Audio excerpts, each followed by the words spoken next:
আজকে আমরা বানিয়ে নিচ্ছি পটেটো বলস। তার জন্য আমরা আলু, পেঁয়াজ কুচি, লঙ্কা কুচি এবং কর্নফ্লাওয়ার, বিস্কুট গুঁড়ো নিয়েছি। এরপর আমরা এর মধ্যে পেঁয়াজ কুচি দিয়ে দিচ্ছি, লঙ্কা কুচি দিয়ে দিলাম। এরপর এর মধ্যে আমরা পরিমাণ মতো নুন এবং পরিমাণ মতো হলুদ দিয়ে দিলাম। আমরা এখানে জিরে গুঁড়োও দিয়েছি।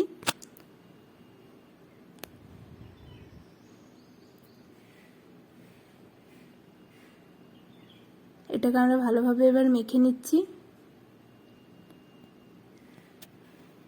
এই সবগুলো মাখা হয়ে গেছে। এরপর আমরা এগুলো একটা গোল গোল বলের শেপ দিয়ে দেব।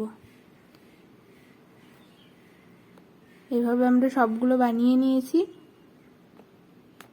এরপর আমরা কর্নফ্লাওয়ার নিয়েছি। এরপর এটাকে আমরা একটু জল দিয়ে গুলে নিচ্ছি।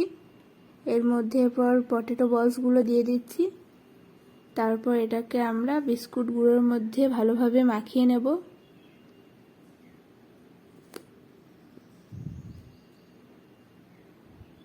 ভালোভাবে মাখানো হয়ে গেছে। এরপর এগুলো আমরা এভাবে রেখে দিচ্ছি।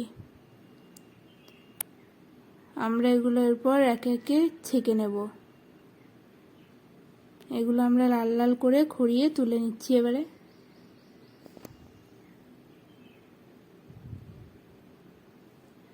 তারপর আমাদের এই যে সার্ভ করে দিচ্ছি, একদম রেডি।